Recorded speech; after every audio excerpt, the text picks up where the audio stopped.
Gerri, Aunty Gerri, can you hear me? Yes, I can. Hey, yes. welcome. Hey. Okay. I'll just go straight into the welcome. Yes, please.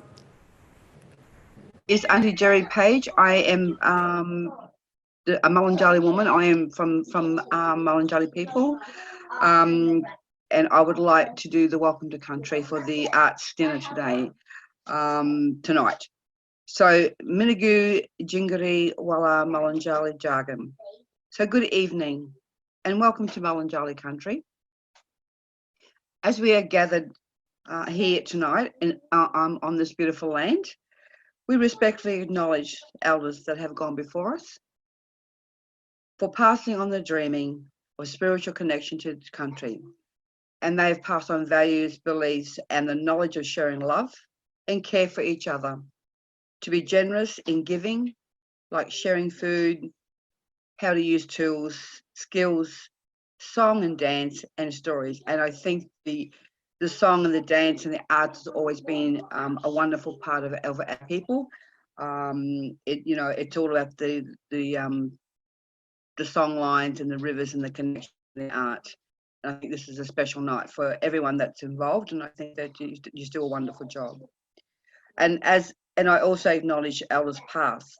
I also acknowledge elders present for continue the dreaming, for making tracks and connections, sharing the history of stories and of the knowledge and keeping the dream alive to hand on to our emerging elders. And that's really important. I think that's what this is all about our art and passing on and handing down the art and the dance and the storytelling. So I think that, plays a beautiful part in our life. And I think that with everything that's happening with the coronavirus and, this and setting all this up, I would like to thank you very much for inviting the elders to be a part of this. Unfortunately, all our elders have the internet and have all that Facebook stuff and with the social media, but I'm quite sure that I will pass this on and let them know that I have done the welcome. And as always, you always make us welcome and vice versa. Thank you for your kind invitation to the Trisha Mununjali elders to do the welcome. It's always a proud custom to share and spiritually uplifting to have our Mununjali people acknowledged. So I would like to thank you and good evening. Thank you. Gerri. This is an arts dinner, so you can't have a dinner without food, can you? So here in the kitchen at the centre we have Kate Raymond, who is the Scenic Rim Regional Food Ambassador, and she'll be cooking up a storm for us with bush spice barramundi with tomato and lemon myrtle salad. We'll pass over to Kate. Hi, I'm Kate. Thank you for having me at this very special arts dinner. And yes, as Bron mentioned, I'm going to be cooking a beautiful bush spice barramundi with an heirloom tomato, lentil and lemon myrtle salad. So get ready. So we're going to use some lovely local ingredients today too. Everything that we try and do in the Eat Local at Home kitchen is sourced locally. So I've got a beautiful piece of barramundi, which is a native Australian fish, obviously. We're going to be using some gorgeous native spices. Now, they are a little hard to find in the supermarkets, but you can certainly order them online. The ones I have here are from Herbie Spices. Now, it's really, really easy to go onto their website and order these spices. They have lots of different Indigenous and native Australian spices, so it's really easy to access, actually. We've got some beautiful pepperberry, which, as you can see, does look a lot like black pepper. It does have a little tartness and a little tiny sweetness, but it is a pepper. We've got a gorgeous bush spice mix here that includes some cinnamon, saltbush, lemon myrtle and some pepper leaf. Now, pepper leaf is actually used more like a bay leaf as opposed to pepperberry. So that's in there as well, and some roasted wattle seeds. So we're going to use that and make a rub for our fish. And then we're going to use some gorgeous fresh lemon myrtle, some local garlic, local lime, and make a gorgeous dressing for our heirloom salad. So maybe we'll just get started. So I've got the pepperberry here. We're going to use maybe about 5 or 6. And what I want to do is just crush them and then just give them a really like finely sliced. Doesn't matter if there's some little larger pieces in there because they'll create a nice little bite when you make the spice rub. So we've got a little bit of our native bush spice and a little bit of our wattle seed. Okay, so I'm just going to mix that through. Got our lovely piece of barramundi here and a little bit of salt. Now this salt is what they call a macrobiotic salt. And it's from Olsen's, who are an Australian company. They actually own a farm out in the Kerry Valley, the Olsen's do. So, and they make beautiful different salts. They make smoked salts and this gorgeous macrobiotic salt, which just generally means that it is naturally sun and air dried, which is gorgeous. So nothing else added to it, obviously. So we're just going to coat our barramundi with that spice. Now in a pan just next to me, I have some butter and a little bit of Australian olive oil. Now adding butter, not only does it enhance the flavour, but it also stops proteins from cooking. And on that note, I've got to say, I have taken this fish out of the fridge just for probably about 5 to 10 minutes to come to room temperature, just so that whenever you're cooking a protein, you want that protein to come to room temperature so that when it hits the heat, it doesn't seize up, which makes generally proteins go a little bit tough. So I'm just heating my butter and some olive oil in the pan. We've got our spice on that beautiful fish. And while that's cooking in the pan, we're going to make our dressing and then our gorgeous tomato salad. So this is a really easy recipe that you can do at home. You can certainly use chicken if you prefer, or even tofu or halloumi, which is gorgeous. So there's a couple of different options there. I'll just grab this. I just want to give that a little bit of a stir around so that when our fish heats that pan, it creates a nice crust and is hot enough.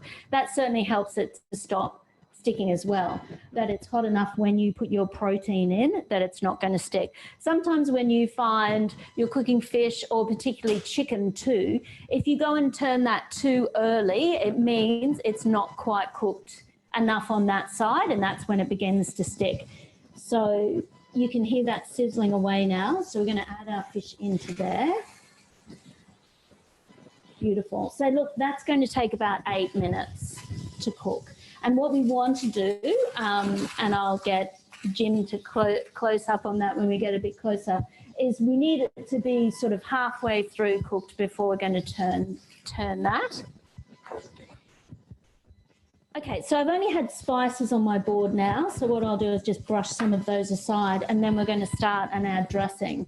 So here I've got some fresh lemon myrtle. So all myrtles are edible. You can get licorice myrtles and cinnamon myrtles and all different kinds, but they are all edible. Lemon myrtle in particular has got really good antibacterial properties. It's great to use in teas and tisanes. I make a really, really lovely like green curry lemon myrtle paste with fresh lemon myrtle, which is great for coconut, fish or chicken curries, mixed with a little bit of coriander and also flat leaf parsley, green chilies, garlic, ginger, a beautiful curry paste. So I've got some fresh leaves here. So what I've tried to use is the youngest leaves, ones that are a little bit more tender, like those ones here. Jim, if you can get a shot of that. Just because they're a little bit softer and they lend themselves better to dressing. If you need to use the older leaves, these ones that are a little bit more robust, just immerse them in a little bit of boiling water or hot water till they soften, and then they can make a beautiful paste or pesto. So I've got my lemon myrtle leaves here, and I'm just going to slice them up very finely.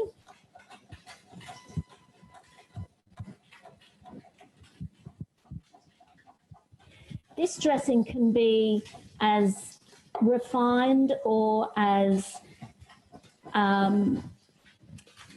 should I say, coarse as you like it. So you can put it in a, you know, a small food processor or blender, and it will go quite emulsified. This one we're just going to do a little bit of a,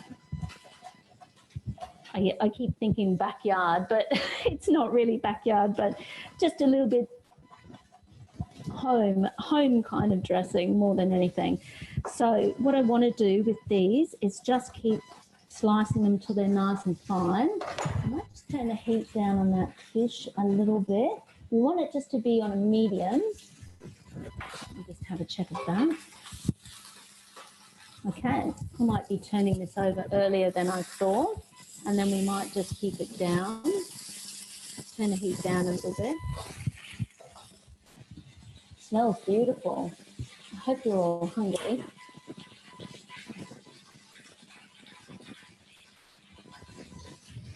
Okay, back to our dressing. So I have my lemon myrtle and my parsley there. I've got some beautiful, just 1 clove of local garlic that I'm just going to slice finely. Always easier to find a flat edge when you're chopping things like garlic and parsley and stuff. You can also just mash that a little bit, which would be just release some of the oils from that garlic into there. Now I'm going to add a little bit of salt to this, and I'm just going to bring all that together. Smells beautiful, very fragrant. The lemon myrtle is so very fragrant. It's glorious.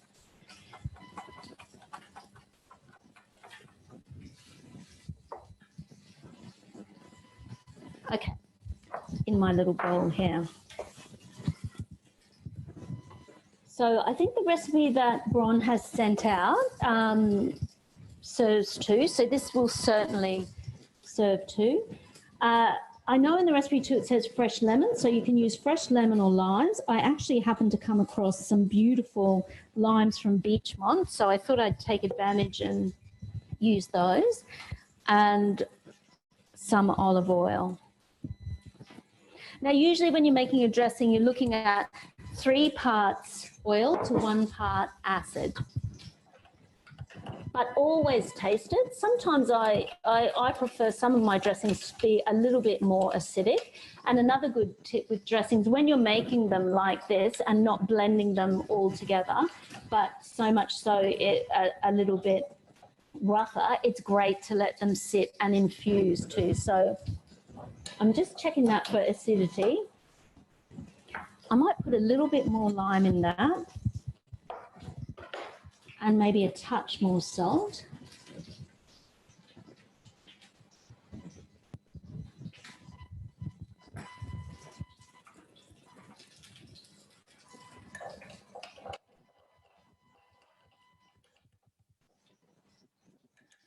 And again, lovely. Needed that little bit more acidity and that little bit more acid for that. So always taste as you go, and that way you know that you're getting things right. Let me just check our fish again.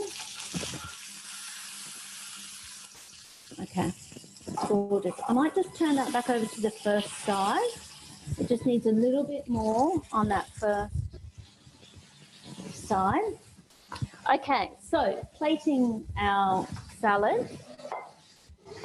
I have some beautiful heirloom tomatoes. So we've got some, and colour really is the key.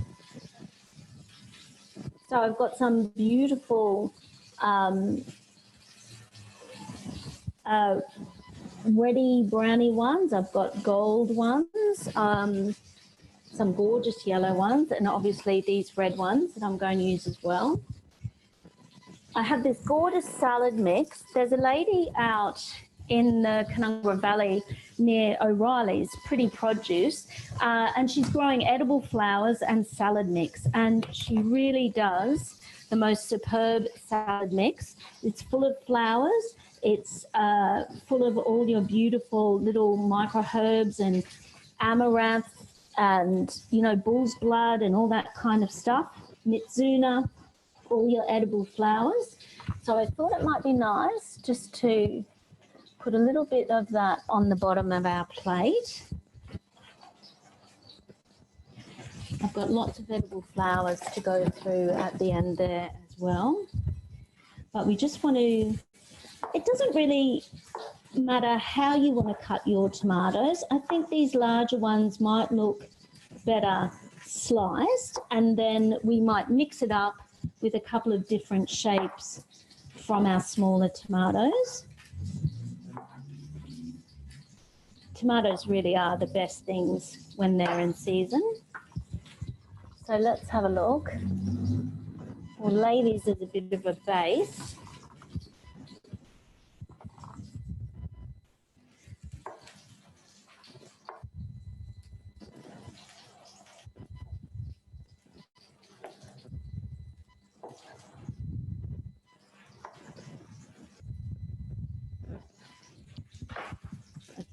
Just checking back to our fish.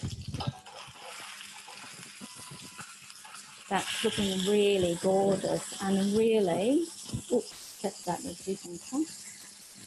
I'm thinking that will only need another minute or so. Even so, it will do well for that fish just to rest for a little minute while we're finishing the plating of our salad here. So that's looking pretty beautiful. I've just got some pui lentils here. Now they are just from organic lentils, macro organic lentils, which you can buy at any supermarket. I'm just trying to look. But they're a great little protein to add to your salad as well. And certainly if you're vegetarian or vegan and you're using either tofu or halloumi or another substitute, these are a great protein addition to your salad. So you can just scatter them around like that. A red onion. Now, what I'm going to do is I'm just going to take this fish out and I'm going to rest it on that board there. We'll put this side down because it actually looks really quite pretty. Well, prettier, I should say. Now, our red onion. So we just want to slice this really finely. Obviously, it's optional. I love red onions in salads because it has a lovely sharpness and creates a little bit of acidity. Plus, I think the colour always looks really, really gorgeous. Now, red onions or Spanish onions are generally a little bit sweeter than your brown onions, a little bit milder in flavour. So they're great for salads. Okay, beautiful. What I think we might do. Okay, our next ingredient. I have some Towery yogurt. So this is sheep's yogurt and it's made just out at, just outside of Beaudesert at Towery Sheep Cheeses, who are a beautiful local business who've supported Scenic Rim for and great, a lovely producer to be part of the Scenic Rim. So, and Caroline makes beautiful, beautiful cheeses, hard cheeses and the soft yogurt, and she makes Baja, which is a feta. So if you get a chance when we're all back on board, or they sell them at the Big Pumpkin, so it's a great place to stop by and get some Towery products. If you don't have a piping bag, and I'm only doing this because it's a bit fancy pants, but you don't have to. You're more than welcome just to use teaspoons on the side of your feta or your sheep's cheese. But if you don't have a piping bag, this is just a snap lock glad bag. and I'm just going to pipe. So you just chop the end off. I'm just going to pipe little mounds of the tauri just in and around our salad, and that's going to create a beautiful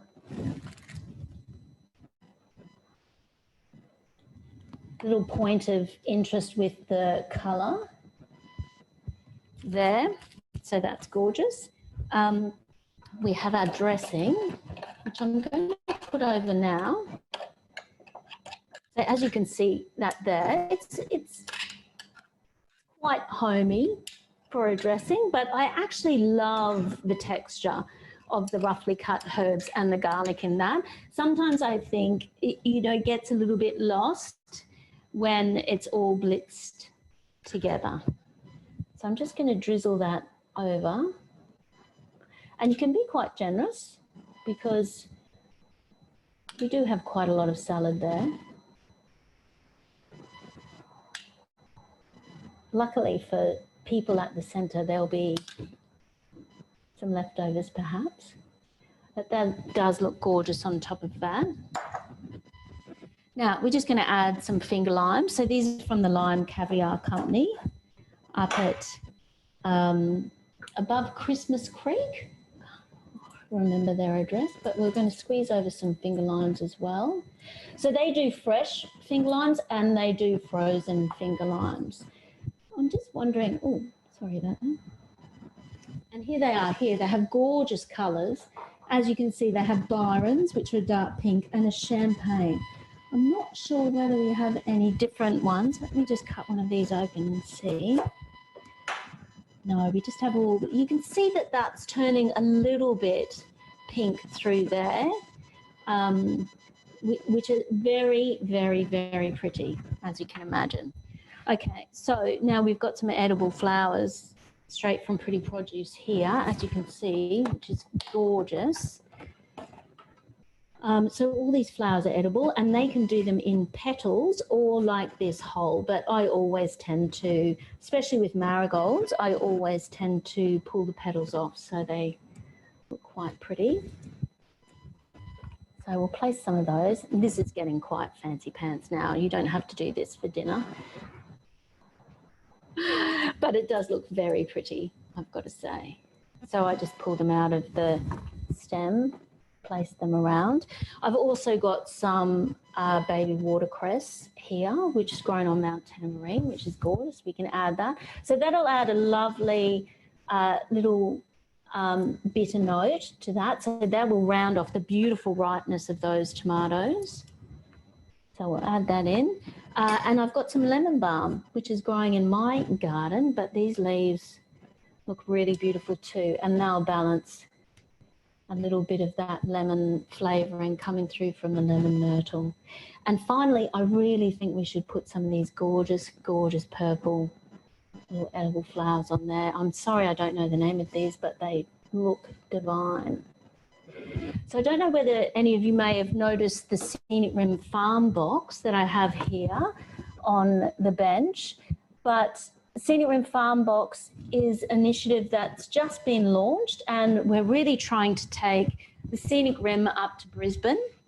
Given that Eat Local Week was cancelled for this year, we still want to give all those beautiful producers, a lot of whom I'm acknowledged here, a chance to get their product up to Brisbane. So we're really very excited about this, and a lot of these products are available in the Scenic Rim Farm box, which is customisable, so you can order as much or as little as you want.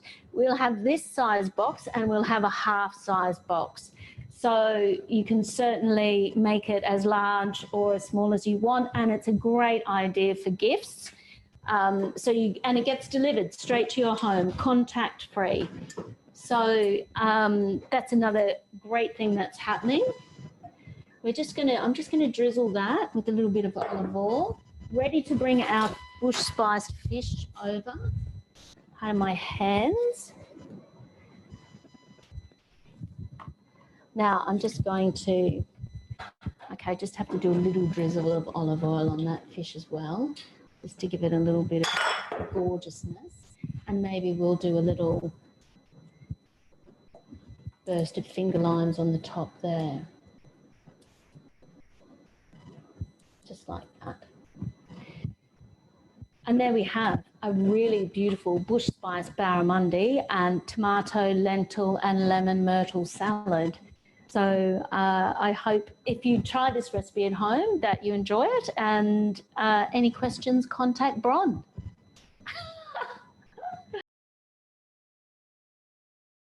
Kate, that looks fantastic. Thank you so much for that. I will definitely download that recipe and make it at home myself. If you've just tuned in to, welcome to the Arts Dinner Online. We're streaming to you tonight from Zoom and YouTube Live. I'm Michelle Blair and I'm your South West Queensland Regional Arts Services Network rep.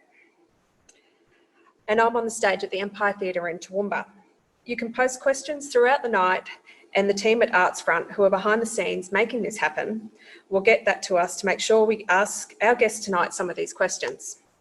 Arts Front and their team are working on this project from various locations around southern Queensland, with everyone in self-isolation and observing physical distancing guidelines. If you want to catch this again later or share with your friends or community, go to YouTube Live, which you can find at the Live at the Centre website, or go to the Arts Front website. I'd like to thank Arts Front and encourage you to check out their website and register for a host of online events and conversation in the arts they're making happen right around Australia. Right now, we're going across to Brendan Knight and Raymond Cordingly, two young Indigenous creatives that are founders of the Mununjali Ngari, and I think that they are in Beaudesert somewhere.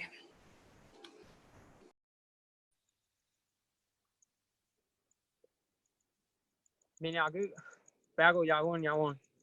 I've just said is good evening and hello. I'm Brendan Knight. I'm here this evening with my cousin Raymond, and we're going to perform a traditional welcome dance called Walu, which was given permission to us by Uncle Mad Pot Curry. Walu.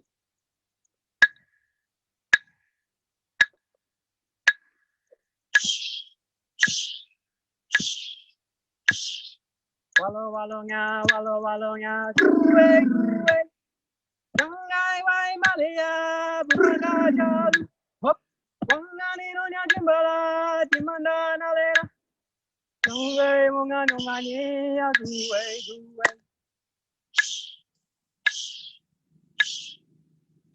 Hop, walo nga, kuwe kuwe, jangai wai malia, buka jalu. Wangani no nya jimbala, jimanda nalera. Yakai. Thank you. Welcome.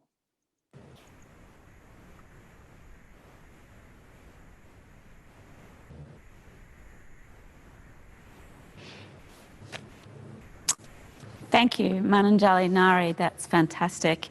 Hope it's not raining out there in Beaudesert at the moment.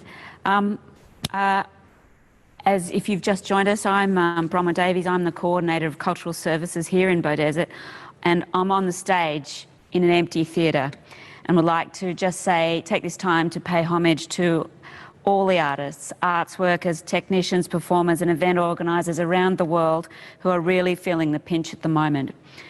I'm sitting on a chair at the moment that is made by a local artist from Tamborine Mountain called Beck Anderson, and she's a rug maker, and she's pivoting her arts practice by offering rug supplies, and you can go to her website and book in for classes and gatherings and all sorts of things. So really encourage you at this point in time to recognise that it's great to have all this free stuff online, but it's important to think that those artists actually need to keep their revenue going. So really encourage you to support the artists in our local community. We're joined tonight by a fantastic panel, and I really thank them very much. In Sydney, we have Jeff and Julie Crabtree, authors of Living with a Creative Mind. In Brisbane, we have Paul Osuch, founder and CEO of Anywhere Festival. In Beechmont, we have Jessica Brown from the Wildfire Creative Recovery Project. Hi, Jess. In Toowoomba, we have Alex Starling, and now I've got that wrong, haven't I? Alex Yeah, Alex will correct you on that one. From Tinker in Toowoomba. And in Beaudesert, we've got Mike Townsend from the Beaudesert Chamber of Commerce, but also the St George Harmony Centre. We'll also have in Melbourne, joining us soon, Ros Abercrombie, who's the Executive Director of Regional Arts Australia, and she'll be coming on a little bit later. But right now, we'll cross over to Michelle in Toowoomba. Thanks very much, Bron. Welcome to Alex Stalling. That's all right. Alex, are you there? Yes, I am here. Tonight's dinner online. We'll start with you with, so in the middle of COVID-19, how has this changed your arts practice and what are you doing to shift your practice? Yeah, so I am a regional artist and I also run and operate a studio called Tinker in Toowoomba. And through Tinker, I offer kids and adult workshops. And I also offer community engagement by partnering with key stakeholders from our region. And where possible, I'm really passionate about capacity building for other regional creatives in the area. For me as a business model, I'm a super planner. I've got my finger in every pie and I'm working on multiple projects simultaneously, and it's nothing for me to be planned 6 to 12 months in advance. Like normally I would be able to tell you what I'd be doing in, 6 months from now. COVID-19, when it hit, was for me the 16th of March, the day that the ban on large festivals and gatherings was enacted, and it was immediate. I woke up and by 10 a.m. that morning, I had lost like my income entirely. It wasn't like a slow drip for me. It was just, the cancellation of all the foreseeable work for the future. And there was like a big emotional side to that, which I think I really need to acknowledge, because I am one for making sure that my brand and my business and everything looks positive and is always looking towards the future. And I know that sometimes on the outset, it came across as being quite all together and I had this big master plan to make it happen. But really behind the scenes, I was treading water and just trying to salvage what it was of my business. And so outside of losing my income and all that kind of security, I had a very practical thing I needed to consider, and that was rent of my space. I rent a space in town, and within the 2 weeks, I needed to pay my rent. I had a little bit there, but obviously this was going to be an ongoing cost and something I needed to factor. So I immediately needed to transition to online delivery. It was not something that I could really think about too much. It was, okay, I know how to deliver workshops. My art students as children, they are the ones who I felt really needed this through this whole thing that was happening around us. And so I decided to pivot online with workshops. And in that process, I had to learn film, editing. I had to rebuild my entire website. It was this huge learning process, and to make it sort of happen.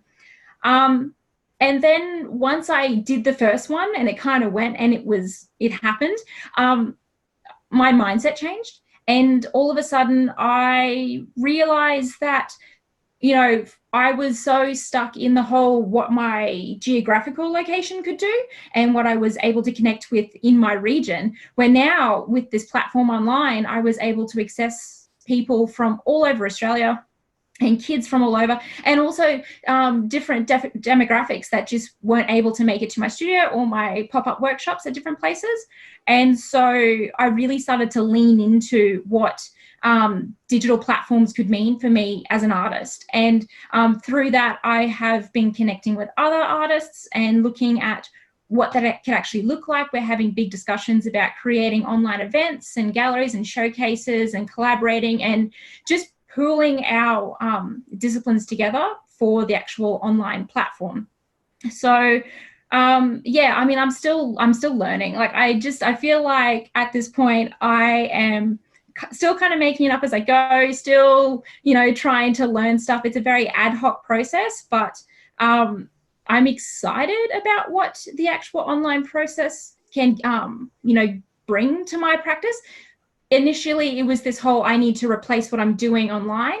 And then just by a default kind of setting where I was like, I need to make stuff that is recorded and then uploaded online, because I have young children and they're not something that can be reliable with having live classes and always busting into the room and everything. So by creating, you know, online content that wasn't necessary to be live to, or people could access through subscriptions, I actually, without thinking about it, have now diversified my business, and I have created an online program that runs parallel with my actual physical program when eventually I can start it all back up together. So yeah, it's been a bit of a crazy process, but getting there.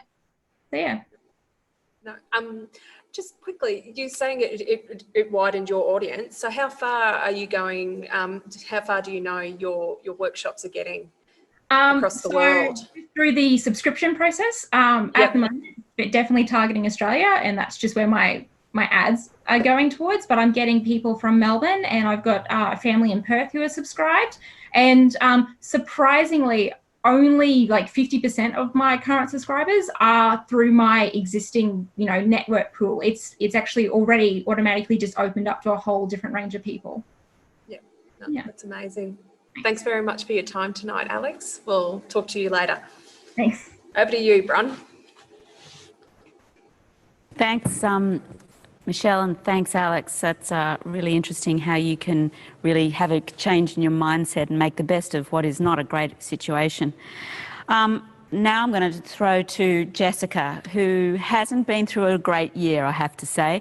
Jessica is up at Beachmont. You were one of the first communities hit with the recent fires over spring and summer, and now COVID-19. How's this impacted your practice as an artist, and how are you and your community responding? Thanks, Bronwyn. It's impacted me deeply as an artist. It's impacted our community deeply, and our responses. So I'm Jessica. I'm an artist. I'm a poet. I'm a teacher in our local community. I'm a community cultural development worker. I'm a mother of 3 young children. I live in Beachmont. I run a grassroots community organisation called The Little Pocket. We have 3 programs we run in our community: our Nature Play Club, our Regeneration Arm, which is our environmental and sustainability project, and now Wildfire, which is our creative project, which is in response to the fire.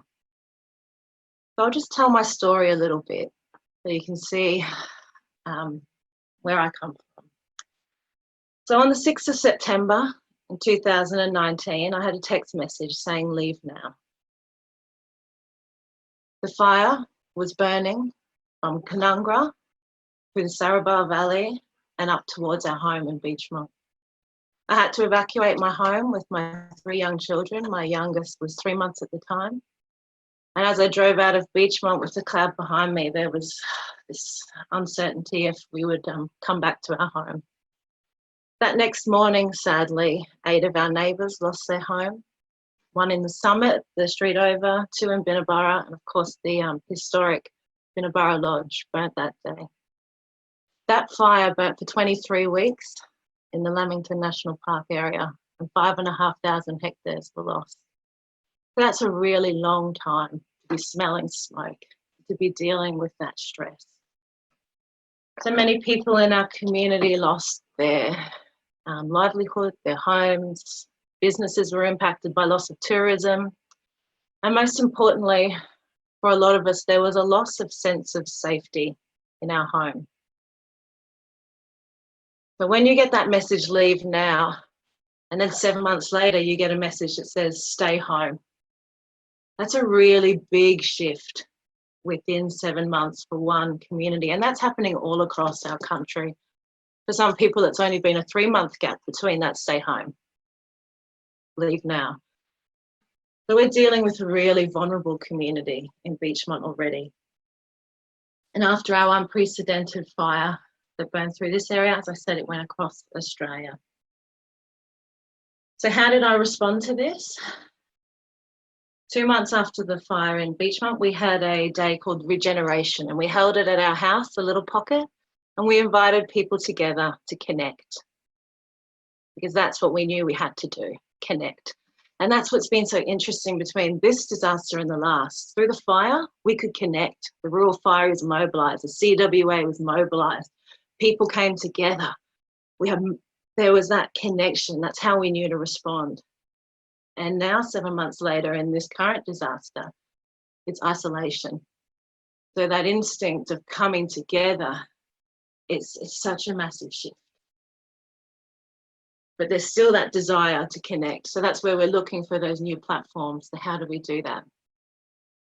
So going back to that Regeneration Day, we came together, we laughed, we cried, we danced, the kids played, we had art activities, we did a community painting, we celebrated, we talked about climate emergency, we had deep conversations, and it was so beautiful and healing.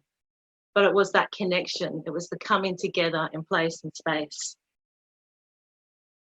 So again, how do we do that now when we can't come together? So these are the questions that as artists in that community area, in the community cultural field or community arts, these are the questions we're asking. How do we connect in isolation? How do we collaborate when we can't be together? And this is a perfect example tonight, Bronwyn, what you've done, bringing people together. It's fabulous. So from that day, a few things emerged. A Beachmont Brotherhood started. So the men in Beachmont formed their own group, their own support group, which has been fantastic. It's been absolutely brilliant. They meet together to maybe drink a few beers, but have a yarn, support each other. And that's been really, really fantastic. The regeneration program got traction because some people's response to the fire or the climate emergency was to take action, real action, climate action. So an environmental project begun with Sally McKinnon and Todd Brown leading the charge. And also from that, I started to have conversations that day about what did people pack? In that moment, when you had to evacuate your house, what did you take? What was important to you in that moment? When you had to look around your house, you had 10 minutes. What did you take? And it was really powerful conversations. It was really, if someone took a carrot cake and a pillow, someone else took the love letters from their first boyfriend. Someone else took practical things, the computer, the important files. I took my children's quilt and their comforter.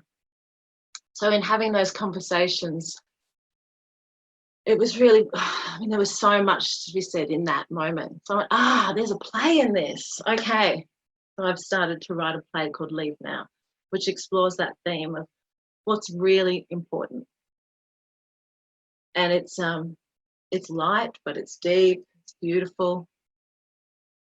So from that, the idea of the play, I talked to a few people, Bronwyn included, and a few other people in the community. And then I realized that there was need there for something more, that there was space in our community to run our community arts project. So I put together a project brief, talked to some people, and that's where Wildfire, the creative recovery project, has come from. And that aims to bring people together to tell their story. There's going to be many platforms that we can do that. So where we're at now is in that planning stage. So it was a very clear process. We were going to have interviews, courageous conversations, come together, make some big collaborative art pieces, have an exhibition. But that's changed slightly now. So it's how do we do that? How do we still achieve that in our current space? How do we just talk about a previous disaster amongst the current one? How do we connect in isolation? And the arts can do that. And like Alex said before, it's just looking for new ways. We need to look for new platforms to create those opportunities of connection. And what Alex said was really inspiring, that there are new ways there. and that it can create new possibilities and opportunities that maybe I hadn't considered. So it's exciting. I do need to learn some new skills. I'm not good at this tech stuff. This is a little bit out of my comfort zone. Give me a stage and a group of people, brilliant. Give me a computer, not so great. So I think what next for me is definitely going back to my project plan, reassess the what, the how, learn some new skills in technology, learn connecting with the Creative Recovery Network, because now that shift is not just in recovery, it's in disaster preparedness. If this is the unprecedented moving from one disaster to the next, it's going to become that new normal, then it's not just recovery, it's preparedness. And that's a whole new level of skill. So definitely connecting with the Creative Recovery Network and learning new technical skills. So that's how I'm going to respond now. So wish me luck.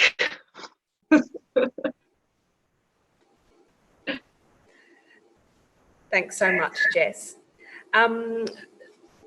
We'll talk with you later. Now, have we got Mike there? Mike Townsend? Yeah. Hey, Hi. Mike, how are you? Good, Michelle. How are you? Welcome to our dinner tonight. So, Mike, how has COVID-19 impacted your work with artists and community, and what are you doing to work differently and respond to the different needs? Well, firstly, I'd like to acknowledge the traditional owners across our entire regions. I work across 3 or 4 different regions, and COVID-19 has created some very significant challenges and a couple of really unique opportunities.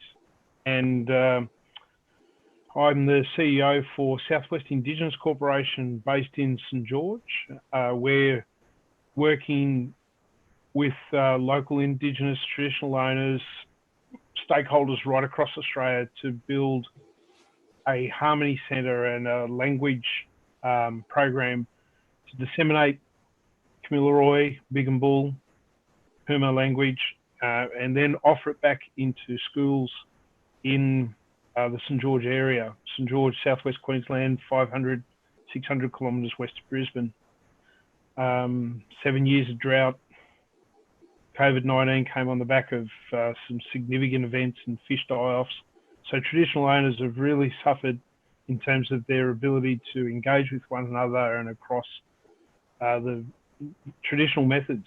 You know, we're isolated, and that's created some immediate issues, and it's put some of our targets and our funding not on hold, but it's called slippage, I think, and we've had a bit of that, and we're still heading towards the ultimate goal of getting our Harmony Centre built and artists engaging with the wider community.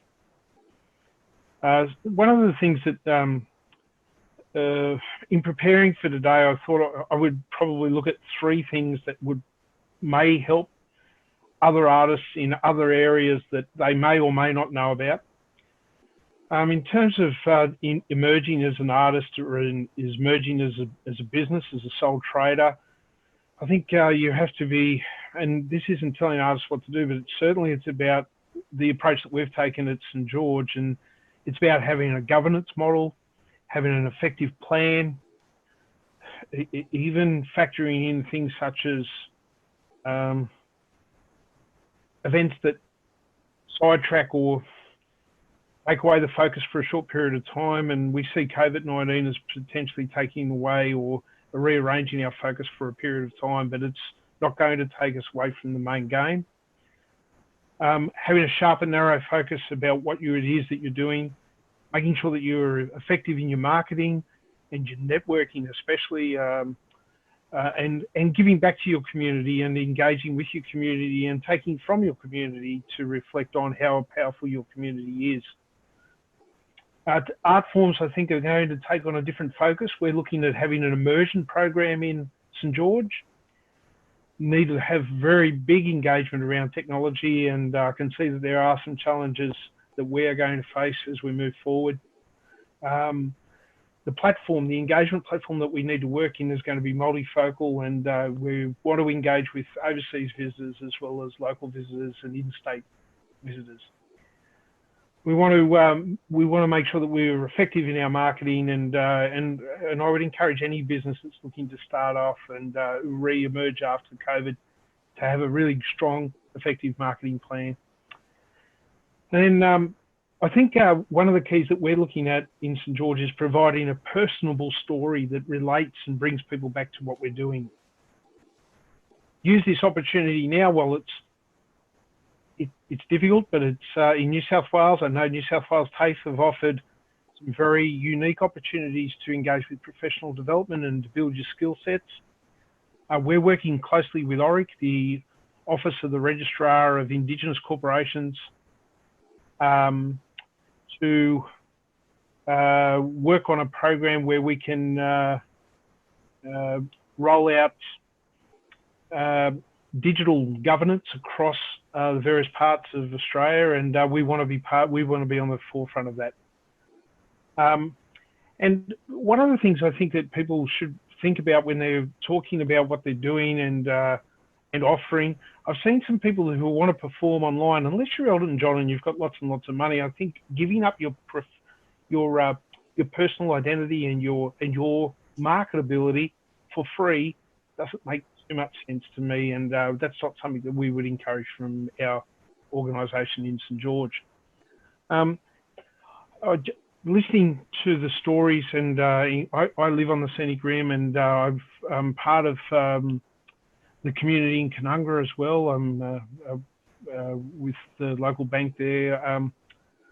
Bushfires, making sure that moving forward, if you're artists in those areas, making sure that you engage with the different things that are happening in terms of the tax office, and the Australian federal government are giving away some certain deferral of payment and lodgement of documents.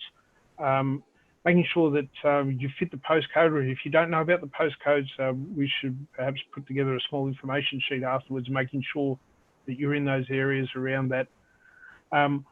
Look at the one-off disaster recovery if you haven't already accessed it, and then look at the state-based grants around the bushfire crisis that really was devastating. When we look at COVID-19, the impacts, I've broken that down into two different areas there around the supports that are there, making sure that you approach your bank and talk to them about hardship. And if you aren't talking to your bank about hardship, at least talk to them about perhaps pausing, giving your, not taking away your responsibility or your liability, but just giving yourself a pause. The Prime Minister, but the legislation has allowed that to happen as well. Looking at the different programs that they have, Job Seeker, which has been increased, Job Keeper, where you need to work with your former employer if you've been stood down, or your current employer if you're able to do that. Look at the state-based and the local government. I know that our local government here in the Scenic Rim, and I know that other local governments across Queensland are giving stimulus to keep local government enterprise going. There are some significant issues around HR that people need to be aware of as well. So they need to make sure that, through COVID-19, if there is a case where you may catch it and it hasn't gone away, there is leave available, and that's been put in place temporarily through Fair Work. Make sure that you have good workplace health safety systems, and you are not you're not putting yourself at risk even in your own home for the sake of work. I think that they're very important. There is, for businesses, Cash Boost, and Cash Boost is available through your BAS, and so if you're a sole trader now or a small business or up to $50 million turnover, you can access the Cash Boost if you are eligible, and that provides you with a minimum of $10,000 boost towards your business cash flow. Very, very important. If you're looking to purchase assets, there's a stimulus where up to $150,000 can be written off. So might be even though I know cash is very tight, it might be an opportunity to do some things there. But please remain vigilant around the HR. Make sure that you're complying with the government's requirements to lodge on time and those sorts of things. They are giving some deferrals, but you need to ensure that you lodge on time. Look, I could go on over a few different things. I think the big news at the moment is around JobKeeper and JobSeeker, making sure that, I guess the idea behind it was to have a connection, to retain that connection between employer and employee, and to keep the gateway open, provide up to $1,500 tax inclusive in supported payments, so that you could stay in the workplace and the employer could keep you there. And there's always going to be problems with that, but I think if people who are employees or people who are employers can work in that system, I think it's going to be very effective and keep the economy going. I hope that answers your question, Michelle. We're looking forward to the innovative part of what we're doing in St George, and we hope that as we move forward, we'll be able to engage with further communities outside of our area to disseminate our language, to do some of these sorts of events where we're engaging with other traditional owners across Australia, and really we're looking to be very innovative as we move forward. That sounds fantastic. Thanks, Mike. I'm really looking forward to being able to actually drive out that way myself. I was lucky enough to be there after the rains came through, and yeah, I'm looking forward to heading back out that way too. So I'll throw back to Michelle, could I share something with you? Just before you were in St George in January, my daughter and I were in St George. We were actually able to walk across the bottom of the river, of the Boulogne River. And then our directors sent us a photo, and it's raging. The water was raging. It was absolutely, they were so happy. It was joyful, wasn't it? Yeah, it's amazing. Yeah. Thanks very much, Mike. Well, we've got some questions for you later as well. So I'll cross over to Bron. Thanks, Bron. Thank you. Thanks, Michelle. Thanks, Mike. Look, I was really moved by what Jess was saying, and I think there's a bit of a thread I'd like to explore with this.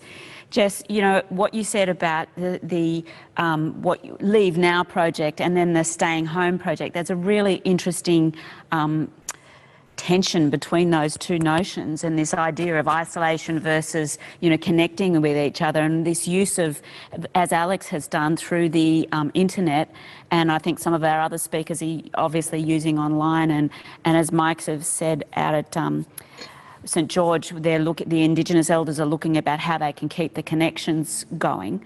I'm just wondering, you know, it's a lot to take on when you've come from one kind of practice to another. And I know up at Beachmont, you know, the internet connection's not always fabulous, and people are, you know, especially if we think about this conversation being bigger than our region and an Australian issue, and so many people have come through not only the 7 years or so of drought, but this incredible disaster, the bushfires, and then bang, that seems to have been forgotten while we're in a really another global disaster.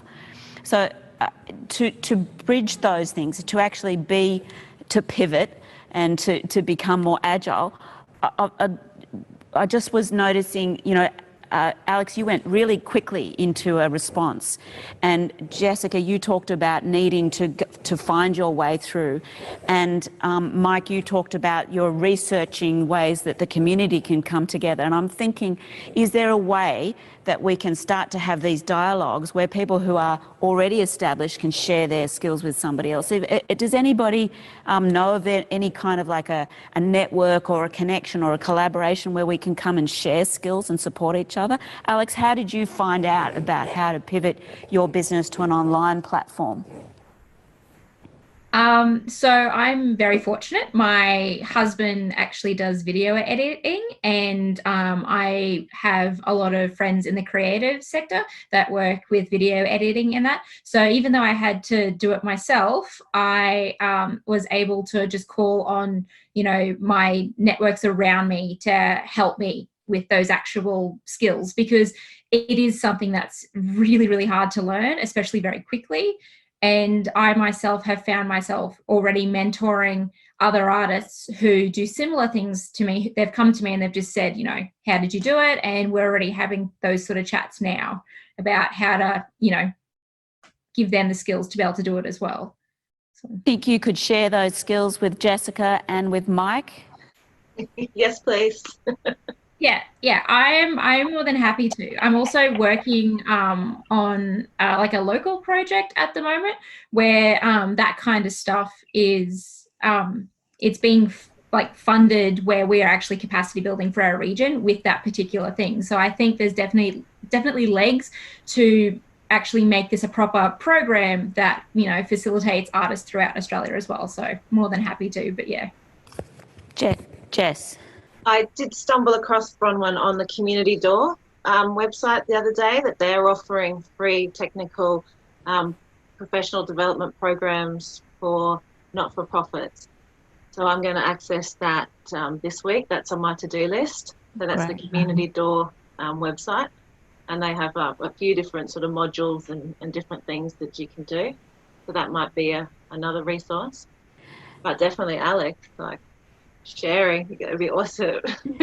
And I'm also thinking that Mike is doing a really important job there, because it's so important being with family if you're in the Indigenous community, and this isolation is very devastating. So I'm just thinking whether what Mike develops in terms of that collaboration could be shared with the community here in Beaudesert and other family groups across southwest Queensland. And Michelle, this might be something that we could look at, how we could roll across southwest Queensland as a, you know, like an ideas bank or something, or a help or support bank that people could tap into with their projects, and tap into people who might be skilled at some particular art form. And I can see on my screen that we've got Tony Risen from Ipswich, who is a writer. Now, it might be that if someone has a project and they might want to tap into an artist who's happy to swap their skills for something else. So maybe this conversation could lead to something else. Let's see. Michelle and I will have to put our heads together. I think probably now we probably should talk to another person who's probably kind of grapple with how to take their event online, and that would be Paul Osuch. Now, Paul is the director and the founder of Anywhere Festival, which I'll let him tell you a little bit about that. Paul, are you there? I am indeed, Bronwyn. How are you doing? I'm doing well. Can you tell us what's happening with Anywhere Festival, and probably for those who might not have heard of Anywhere Festival, what it actually is? Right. So Anywhere Festival has been a festival. It's about to have its 10th year, and it is all about performances anywhere but theatre. It's all about, you know, connecting communities, you know, businesses, council, public spaces with performers and audiences, and doing it in a way that enables artists to really take creative risks without all the financial risks that they have with existing theatre infrastructure. So that's Anywhere Festival in a nutshell. Look, we've probably had to do a few things differently given what's happened with COVID. And look, I'm smiling through it, but we were meant to launch the program in late March. There was going to be 700 performances in 131 locations around Brisbane, Noosa and Sunshine Coast, and it was all going to happen in May. So the first big thing that I've done differently is that I've suddenly had time to take a long bath. So that's been great. Also, I think I've suddenly learnt a different way to look at spreadsheets, because every time I look at my financial spreadsheets now, all the numbers seem to have suddenly gone red.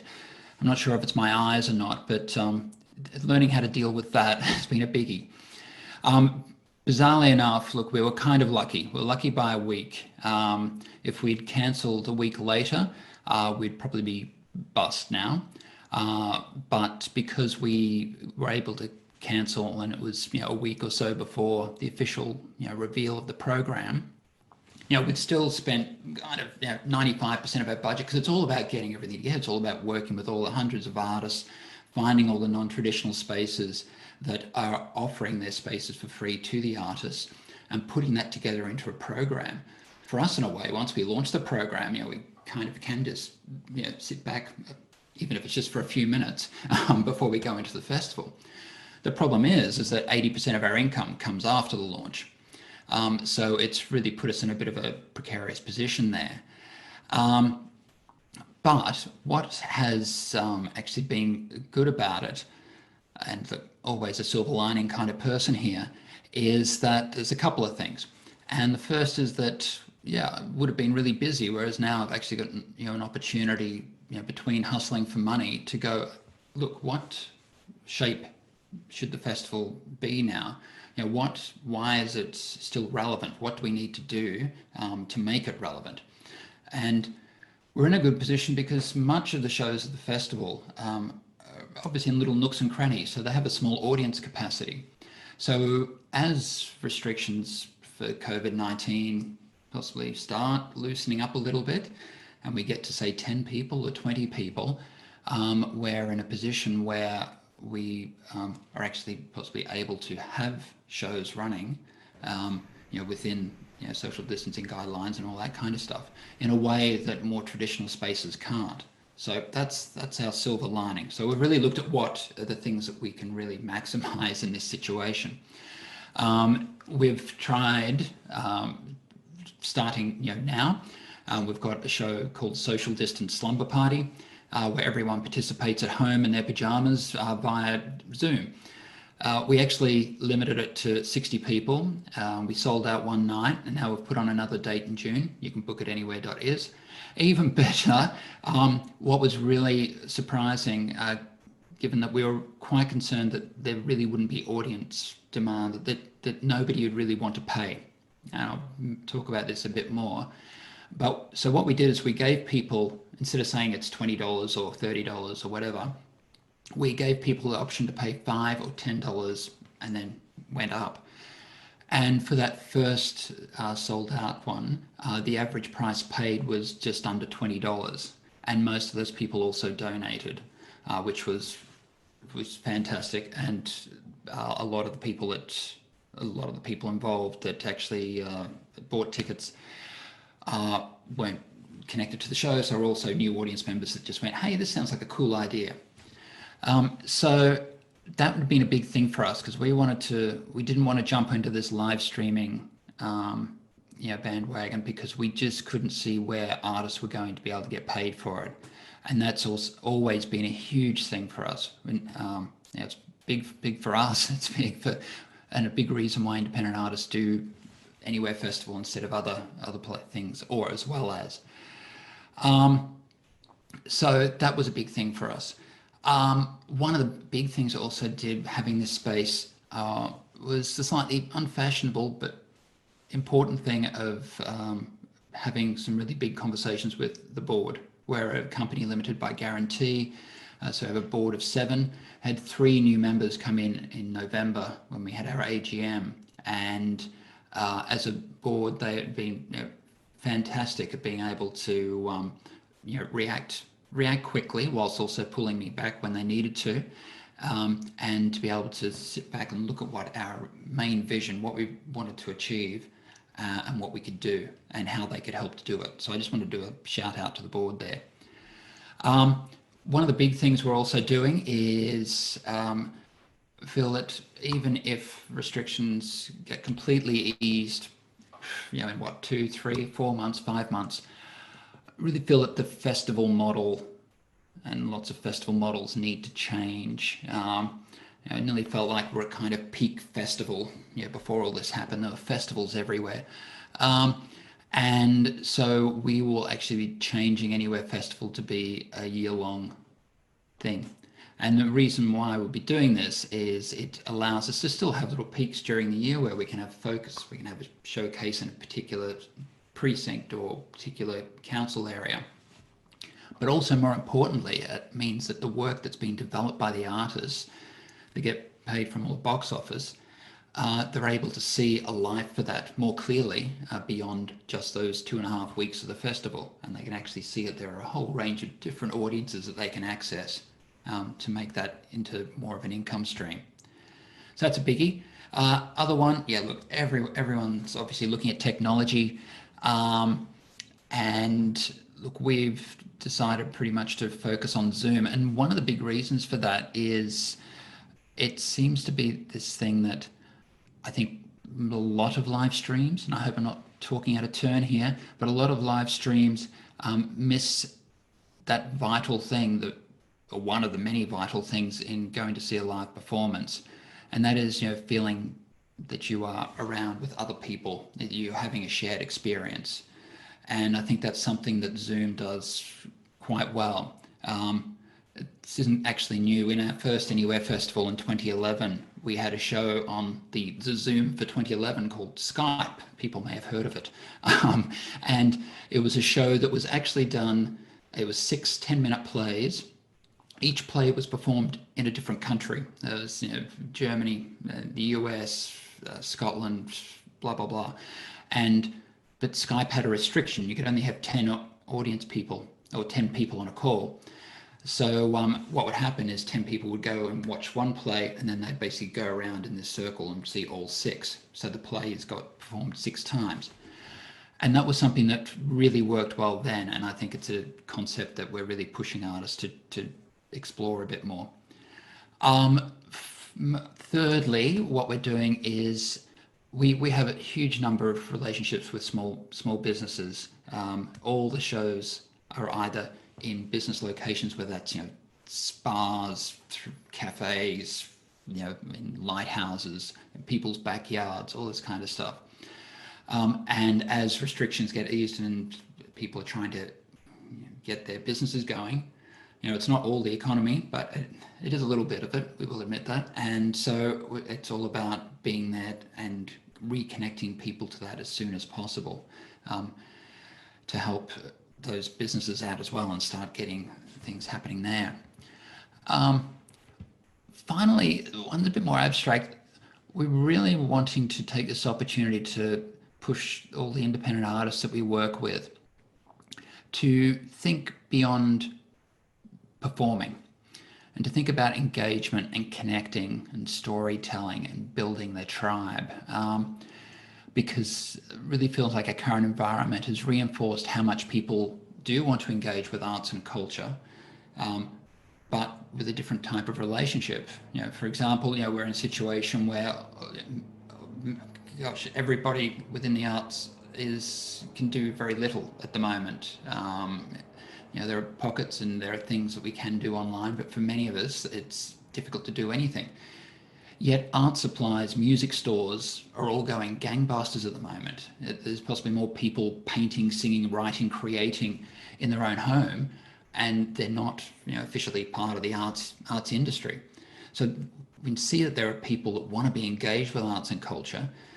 And we're in a position here where we've got, we're not necessarily able to do that much, but we've got a bit of an opportunity to have a think and go, how can we tap into this thirst and this interest and come up and rework our models so that we do engage and create that community more than just strictly, performing to people and treating them as an audience.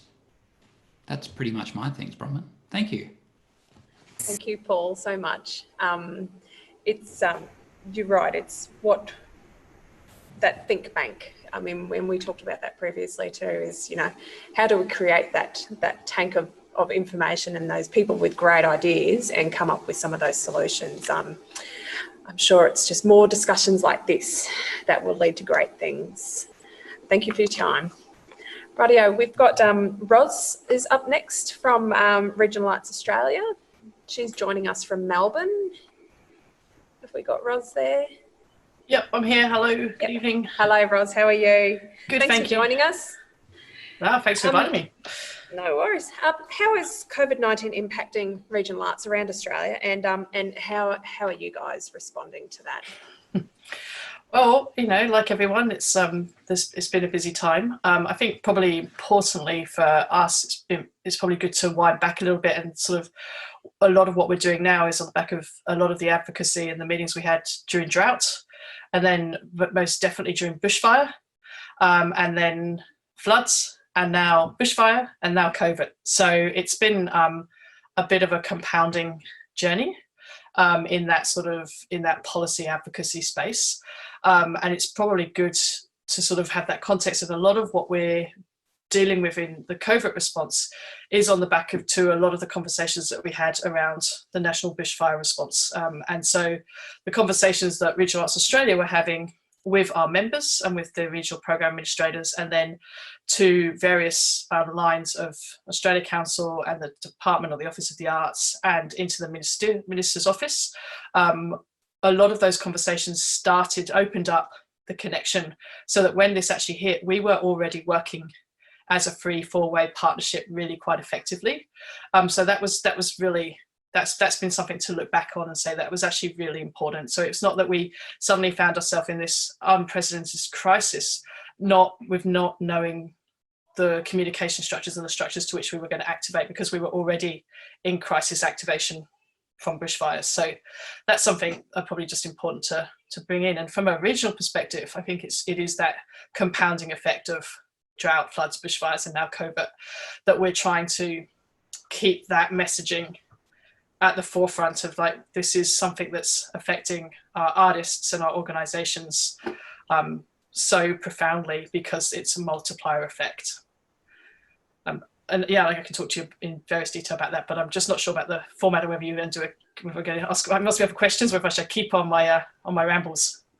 No, we will have questions later as well. Yeah, cool. And it's so, from a Regional Arts Australia perspective, how does it change how you then have to communicate with the government and your members as such, or is it pretty much the same for you? It's interesting, because actually a lot of what we're dealing with is actually something that I think the regional sector works with in general.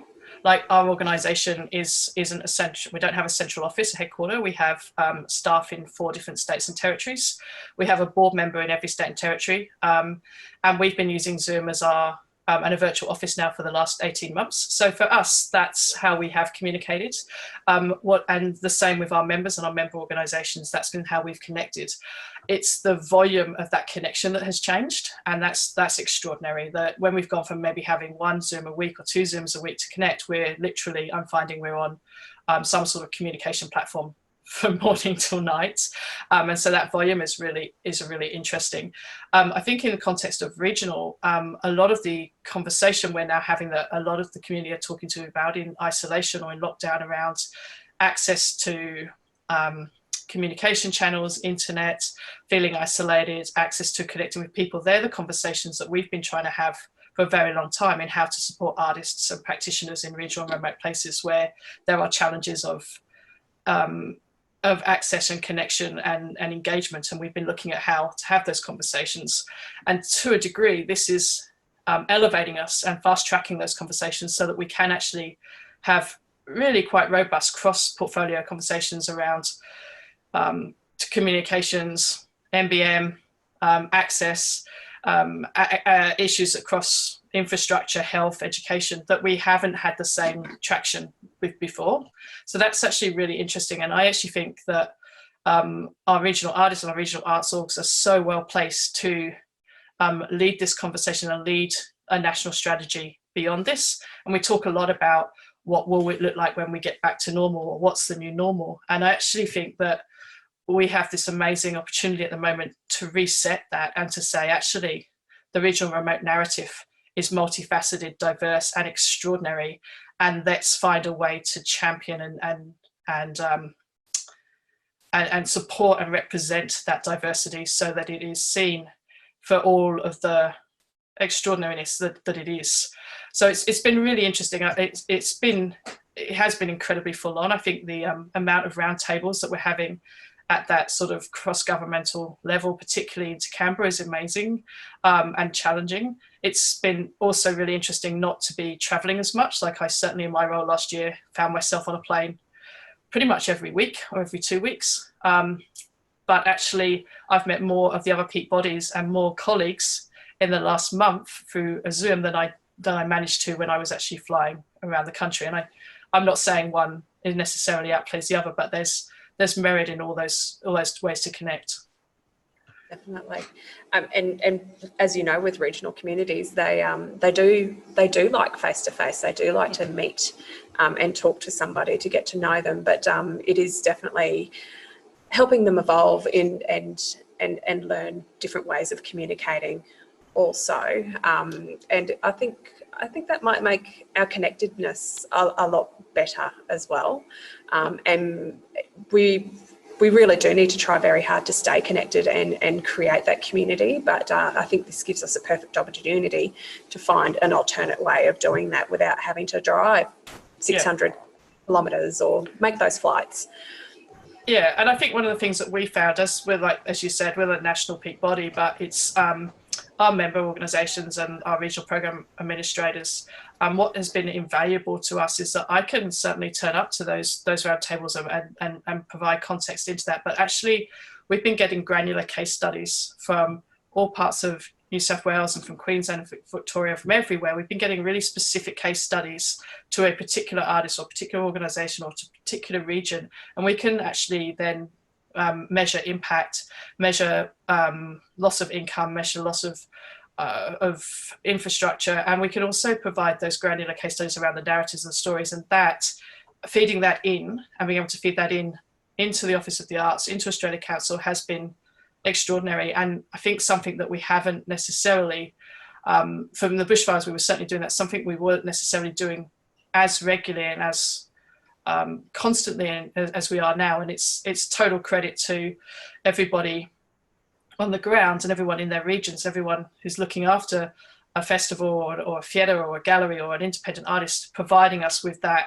their real stories of what they're going through, what impact things are having on them, what they need now immediately, what they need in 6 months' time when we get to hopefully stage 2, what they need in 2 years' time when hopefully we're finding what a new looking, robust, sustainable sector looks like.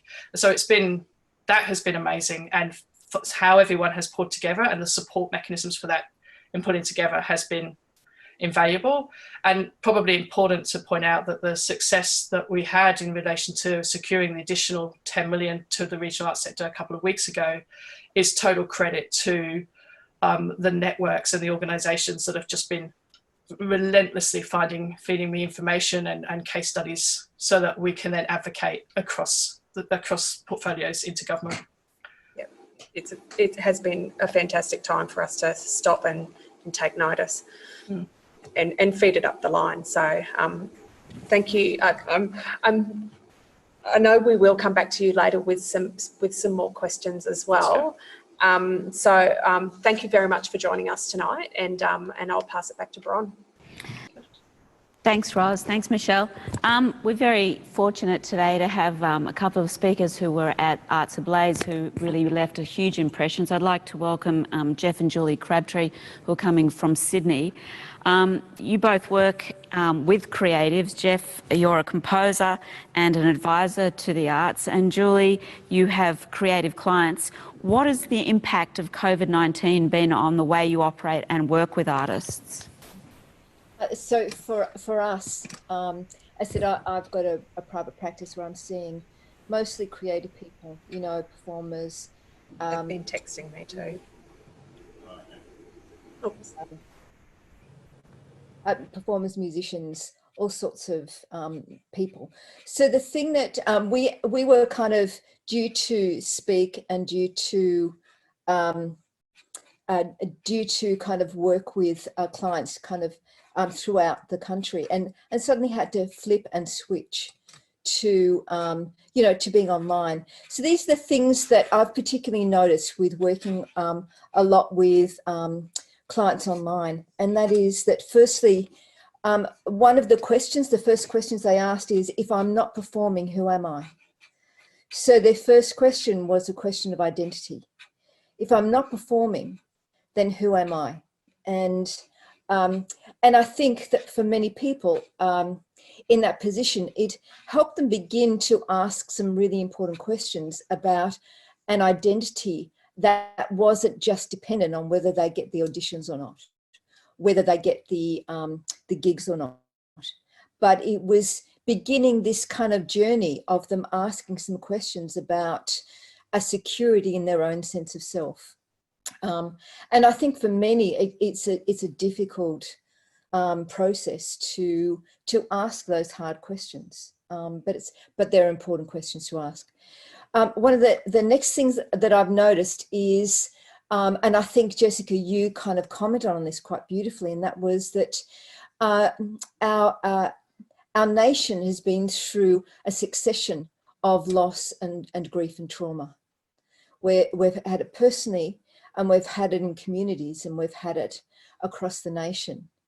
And so for creative people feel their own pain deeply and feel other people's pain deeply.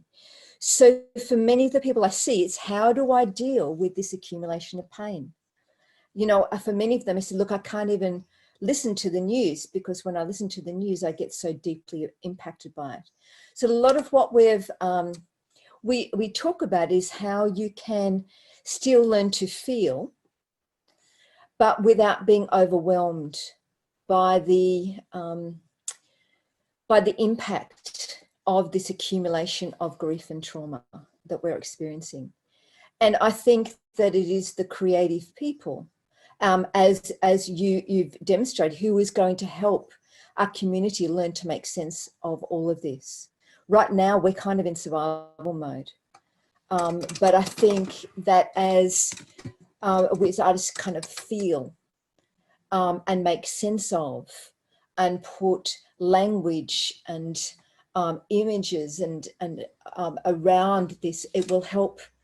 It will help our country, our nation, understand what it is, what it has been. I think one of the most moving things I saw last week was in Switzerland. They showed an image of the Australian flag, because it was in recognition of us as a nation having gone through the bushfires and now COVID-19.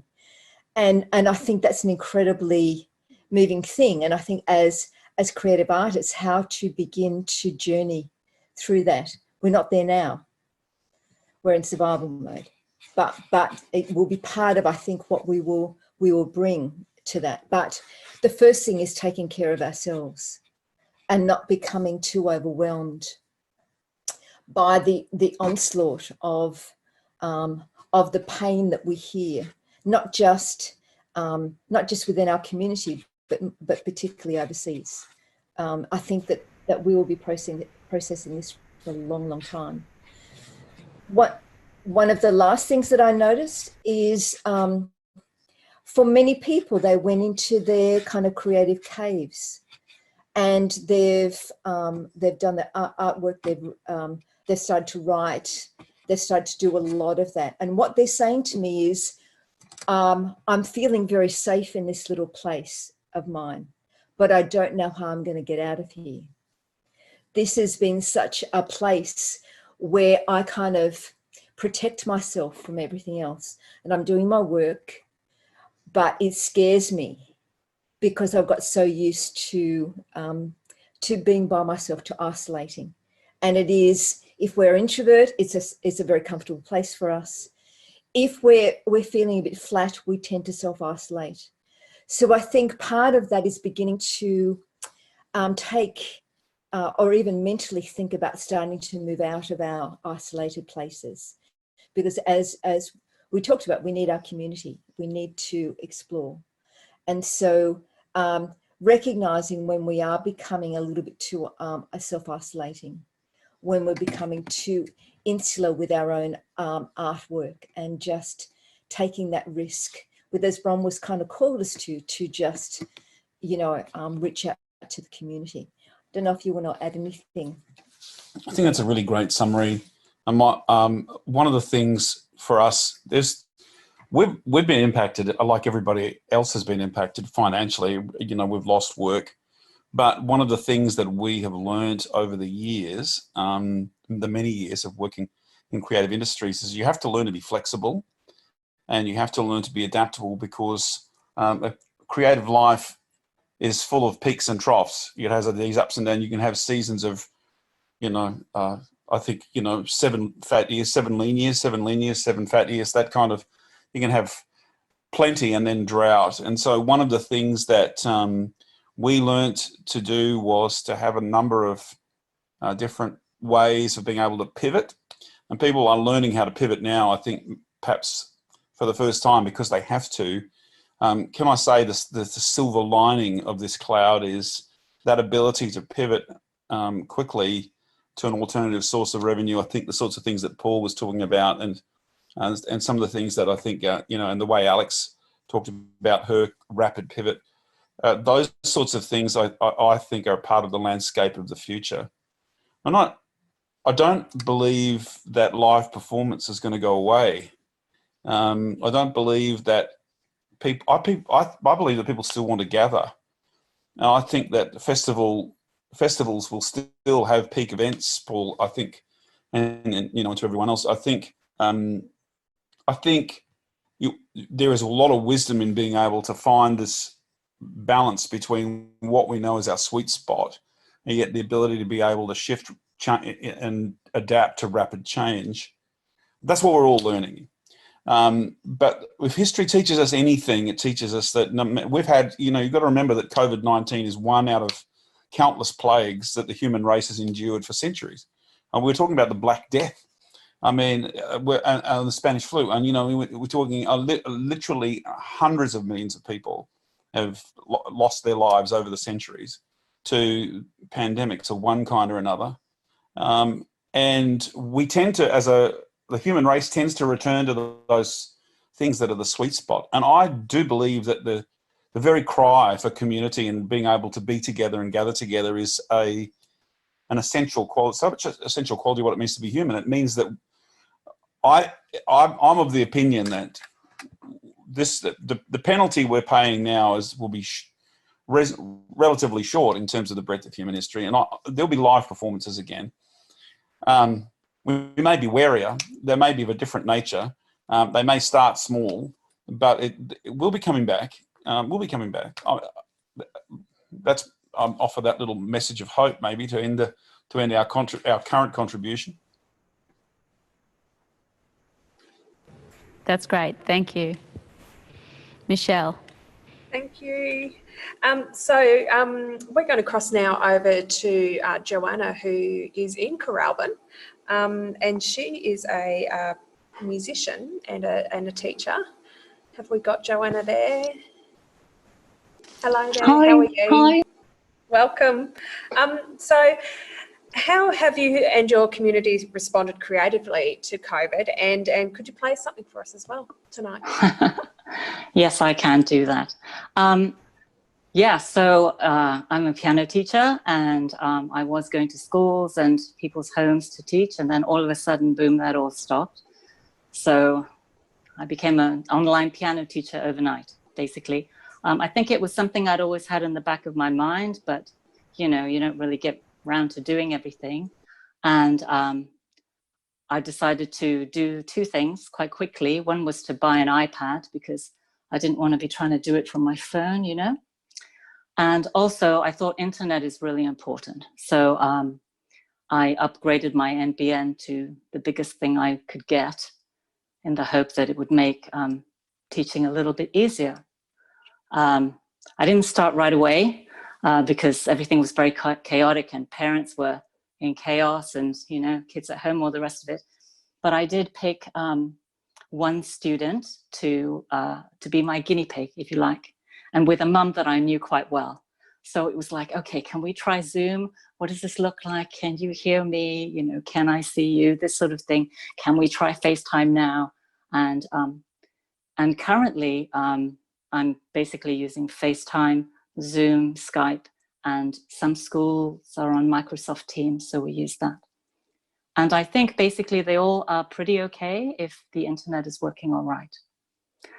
And so when I started, I was worried about all sorts of things like, did I need one screen where you could see the piano this way? And did I need to make my phone look down on my hands and all this kind of technical stuff? But once I started teaching kids again, I found that if I had a little kid, it was trying to, look in and see what my hands were doing, I would say, no, I'm going to play it for you, but I want you to look at the music. I want you to follow it with your fingers. I'm playing the music. I don't want you to look at my hands anyway, because you're just going to remember what I pressed without really learning how to read. And I want you to read, there's some good things and some not so good things, but I don't think people should be scared. The technology is pretty simple. And on the other hand, parents are learning how to do all this as well. One really good thing was that I was now going into, I visit people's homes anyway, but for a lot of the kids I teach in schools, I never get interaction with the parents. So now I was getting interaction with the parents. A lot of them were really hearing their children have a piano lesson for the first time. And all of that's really good bonding. I mean, I encourage that, and, you know, I encourage parent participation, and if they're around or any of that. And I think it was very good for our relationship. I haven't lost many students at all because of online teaching. That's fine. And what else? There's maybe one thing I don't like about it is I miss playing duets. We don't seem to be able to do that, and I don't know whether it's because I haven't found the right tech setting yet, but I tend to think that if I'm talking, the other side is made a bit quiet, and vice versa. So if we both start banging at the same time, it's just not really happening. And so maybe that's a way to do that later, I don't know. But this is basically a good thing. I used to drive 800 kilometers a week to go to the Gold Coast, a cluster of parents, and to go to schools. And obviously that's really gone down to virtually nothing now. After COVID, I will want to teach in schools and have some interaction, but I'm also going to mix it up and stay online. And I think a lot of the children actually liked it too, because some of the parents are asking me, will you continue to teach online? Because my kid doesn't like to come out of class in school. You know, they have a rota, and every week their time changes and stuff like that, so they don't miss the same subject, and they don't want to leave their classes. And I said, well, if you want to continue to be taught online, that's perfectly okay. Another thing is an adult started learning with me, and she's in New South Wales. And she's my friend. She's not a total stranger, but she said, you know, now you're online, can you teach me? So that opens up all sorts of possibilities to maybe reach people in places where your services aren't, or even to go overseas. You know, it's a big wide world, and I think it can be a very positive thing. I live in Corralbin. Corralbin is very musical. We have a local band, and I'm going to show you a little video while I play a song for you. And it's got some of the things the community has done. Once they got into lockdown, they made their own karaoke page on Facebook, and they're singing and uploading, you know, people playing music, and we're all supporting each other. It's really lovely. They support their local band. But what I want you to take away from my video is faces of my young students learning music from me, and faces of our band members who are much older, who are playing music with me. And to me, and other people in Corralbin enjoying music. And to me, that's like living proof that what I'm teaching has some real value in life. You know, monetizing it might be a bit difficult, but you know, people in hardship, they turn to music. There's lockdown mic groups all over the place. So I think what I'm going to do is play you a song, but also show you some of these scenes from my musical life. And I hope you can see young faces and old faces, and really take some heart, all you creative people out there that were doing good things, and use the internet to reach out as far as you can, you know. There can be some positive things out of it. So I ought to probably say goodbye to you before I run this video, in case I run out of time and you have to cut me off. So Michelle, thank you so much for letting me talk here today. And all these creatives should go out there and show their stuff online to the world, definitely, I think. All right, I'm going to share my content now and put the video on, and then play for you, okay? Thank you so much. Let's try that again, screen.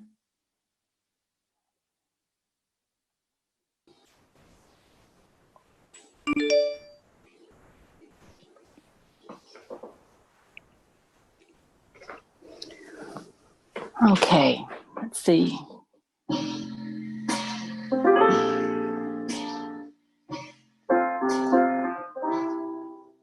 I see trees of green,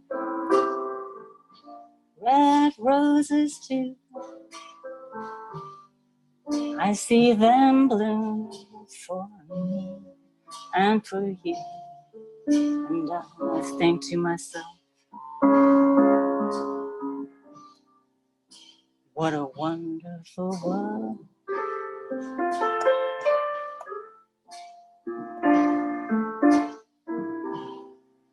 I see the skies of blue, clouds of white, bright blessed day, dark sacred night. And I think to myself, what a wonderful world.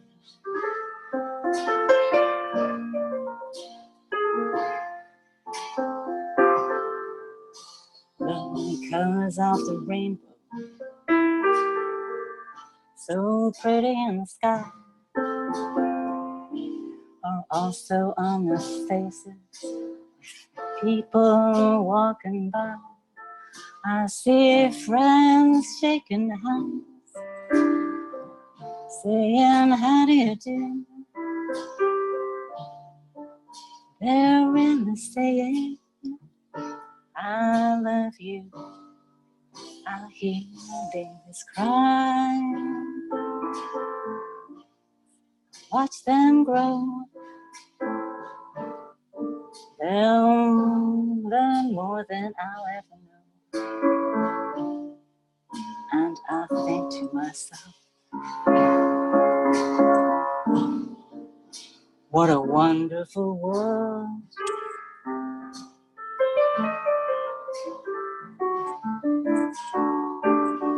Yeah, I think to myself,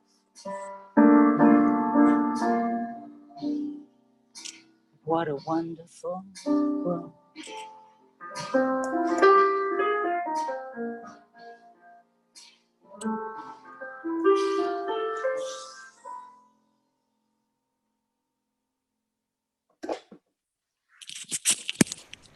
Thank you, Joanna. That's great. A little snapshot of how a community can be transformed. And I think that is a really beautiful message to remember that this is a beautiful world. And I really, those conversations with Jeff and Julie talking about needing to dig into our resilience, but also going into our cave, our creatives are going into their caves. I think it talks about what Paul was saying about having this challenge of, we've got all this time, and so people are composing, they're writing, they're rethinking their businesses. So there's this incredible wellspring of creativity and Spotlight, and all these amazing stores are doing incredible businesses. People are going about their business doing creative stuff. I'd just like, before we go on to questions, and it's something that Roz said as well, is are we valuing the arts enough? Because we're sitting in front of Netflix. Now, every time we sit in front of a television show, you're watching actors, you're watching filmmakers, you're watching sound recorders, you're watching musicians, you're watching a whole field of artists who are now no longer get any work. And we can watch all these incredible live stream things happening for free on our internet.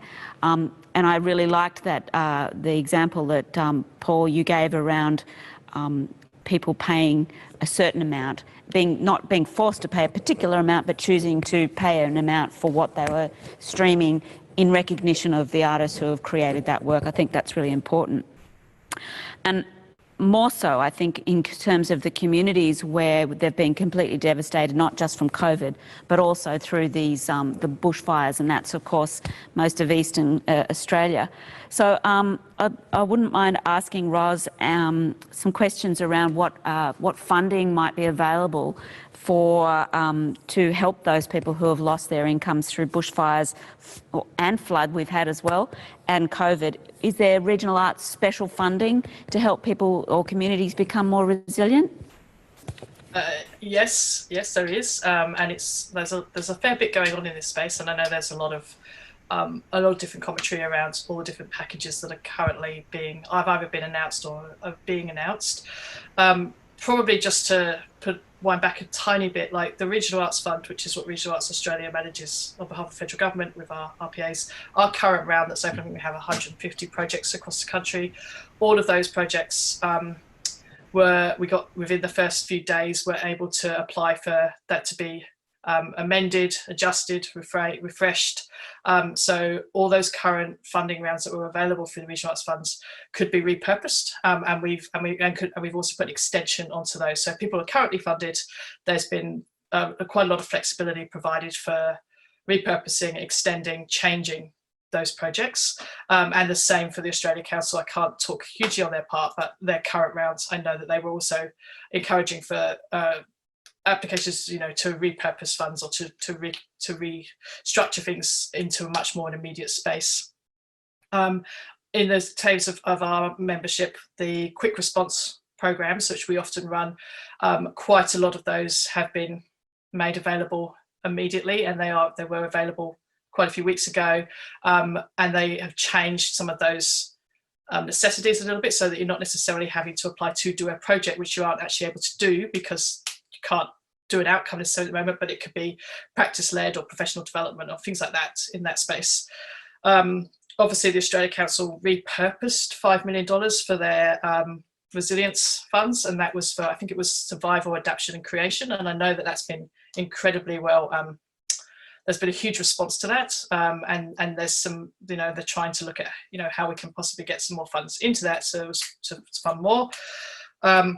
There's then the Regional Arts Fund new money, which I alluded to earlier, which is the 10 million that came, that was co-announced by the Deputy Prime Minister and Minister Paul Fletcher a couple of weeks ago. We're in the process of getting those contracts through government and out. That will be delivered through the Regional Arts Funds mechanism, and we will hope we'll see that towards the second half of this year, but not too far away. And we're putting a lot of work into making sure that that's for short-term, like immediate response, like quick response for whether it's for income, professional development, of loss of materials, loss of instruments and assets, because obviously bushfire and drought, there's been a lot of loss of equipment in that space, and then medium-term projects, and then long-term strategic projects over the next 2 or 3 years. Because the other thing that we're really aware of is that there's this immediate need, which we need to try and support and support artists and organisations so they can keep going. But there's critically a really important need to look at 2021, 2022, when we're starting to look at what a recovery might look like. And I think the festival's comment earlier is one to look at that. It's like, we're going to be in a situation where we need to look locally, we need to program locally, we need to program Australian content, Australian artists. We need to make sure that artists and orgs are ready and can be programmed across the country, good to go, because particularly our international festivals are not going to be programming, I would anticipate, international artists certainly within the next, in 2021. So that's really interesting. There's also all the state government packages. Excuse me, Creative Victoria, Victoria State Government announced their package on Sunday, which has significant organisation, individual artists and regional components to it. New South Wales announced their package on Friday, a different framework, but still resources in there. WA and South Australia have also announced their packages that I was aware of, and I'm pretty sure, I just don't have the Queensland or the NTs in my head, but those state packages are certainly starting to materialise, and from what my understanding is, a lot of that is about getting resources out as fast as possible and a lot quicker than what we usually find ourselves working in. And then obviously there's the all of government response around job seeker and job keeper, which I don't want to open up that can too much in this space. I know we've been advocating with our colleagues for some changes, particularly around JobKeeper, but primarily the feedback that we've had is that JobKeeper is available to sole traders and to independent artists with ABMs, and we're trying to just make sure that the crunchiness of income that isn't necessarily linear from March to March is able to be addressed, so that artists, independent artists or small orgs, can get support through JobKeeper. And then the other thing that's happening at the moment is there's this immediate sort of relief packages that are being pushed through, both at a federal and a state level. And what we're working on with our colleagues now is what that, I guess I'm going to use the word recovery packages, it's not the right word, but what the next lot of packages will look like, and how we can work with artists and organisations to support that robust community going forward, and that's where a lot of our attention is now swung to. So whilst not discounting that we're still in a crisis space, we're also needing to start to look at the next 6-12 months and start to very much work with our colleagues, not just advocating, but also actually putting in what the milestone points need to be, what the strategic framework needs to be to support the sector, and how we can do that hopefully differently. Thanks, Ros. Michelle. Just into having a chat with Mike. So how can artists be eligible for support packages to future-proof their arts business? Thanks, Michelle. I think it's essential that as you move forward from where you are now to the next stage, the next phase, you are building your own capacity and are very much ready. Regional Development Australia offer marketing and associated tools to help build your marketing capacity and the way in which you can engage with a wider audience. These are very essential. I think that artists will need to look at writing, if not a business plan, then an operational plan that talks about their business model, so that when funding does become available, they have some documentation that they can then submit so that they don't get knocked back at the first hurdle at the opportunity for funding. I think that they're very important. I know that the National Indigenous Australians Agency have put in a lot of effort around this, around the Indigenous Advancement Strategy and the way in which it rolls out across communities, right across the whole of Australia, and that does engage with the capacity building and the opportunity for Indigenous organisations especially to develop their model in terms of the artist space as well as the tourism space. Recently, the Queensland Government extended, due to COVID-19, the timeframes and the timelines to lodge applications for funding up to $1 million on a tourism strategy that was embedded with arts. From our point of view, we are developing and have been for some time developing an incubator model where we want to look at having a mentoring program to support not only artists, but people who want to support artists in terms of building a business model around that going forward and engaging so that we can keep people in our community in St. George. I've spoken with Scenic Rim Regional Council about something which could be quite similar in terms of the application here, and I'm sure that that's something that they are exploring and intend to explore moving forward. I think the key though is building your own professional capacity, being ready to go when the funding is available, as we've just heard from Ros, and making sure that you've connected with your community and your networking and all of those things so that you are you've got a wider footprint when it's time. Thanks, Mike. So I think that raises an interesting question in terms of challenges and being prepared. And so I'd like to ask a question of Jeff and Julie regarding what do they perceive are the likely challenges for creatives to manage the stress that they might be experiencing or the loss of their identity, etc., and how can they work through these challenges? I mean, I think it seems a really obvious thing, but I think to name some things is really, really helpful.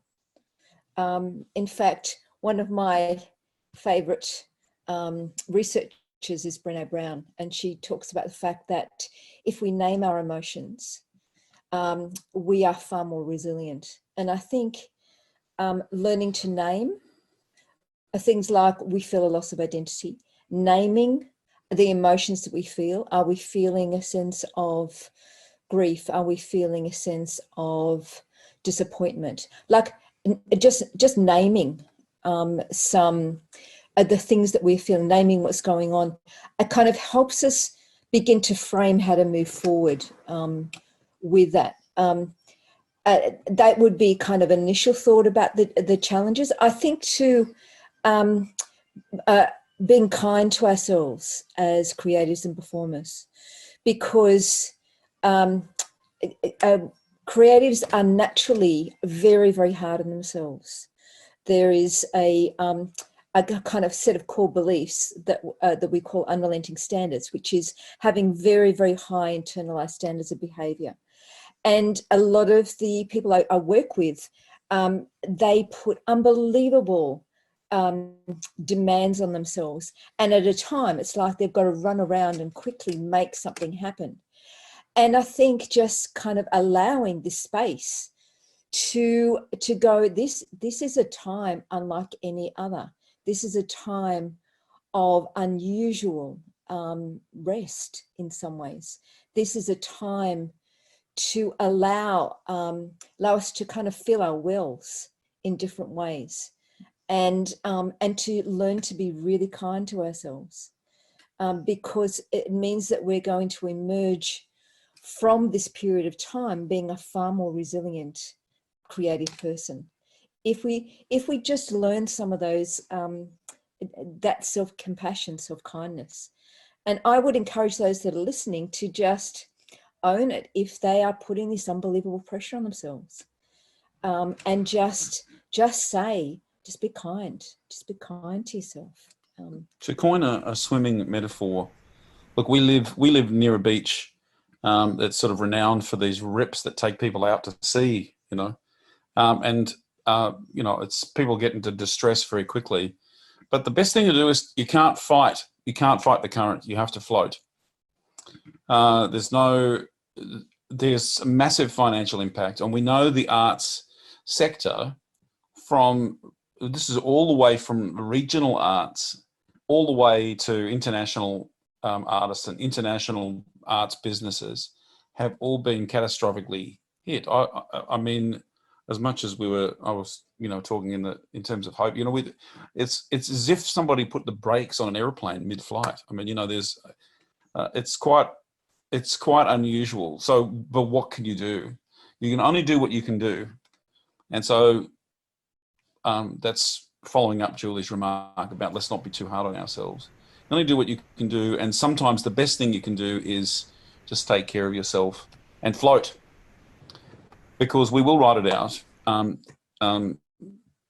Look, I love listening to Roz talk, because I sort of felt like somebody lifted the hood on the car and I saw the mechanism at work, and I thought, wow, it's really great. There's this, of course, I've always known it, but the extent to which the people who are actually in the forefront of driving cultural industry forward in terms of how government and intersects with the people on the ground.